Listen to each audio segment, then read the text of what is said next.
نبداو بسم الله على بركه الله. هنايا عندي قرافص اللي قطعتهم على هذا الشكل هذا، وهنا غادي نحتاج واحد البصله غادي نقطعها حتى هي مكعبات. غادي نزيد لها شويش ديال الماء. دابا غادي نطحن كلشي. غادي نزيدو زلافه ديال المطيشه محكوكه، وغادي نزيد زلافه ديال القزبر ومعدنوس.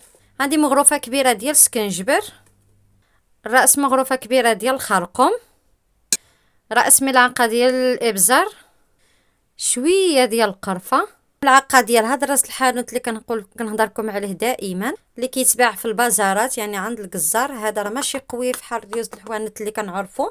مغروفه كبيره ديال الملح، واحد الضمه ديال الكنور ديال البقر، شويه ديال السمن. اللي ما عندوش يقدر يكتفي غير بكنور ديال السمن. صافي غادي نحرك كلشي مع بعضياته هكذا كيف ما كتشوفوا، وغادي نعملو فوق البوطه حتى يتشحر معانا مزيان مزيان. ومن بعد غادي نضيفوا له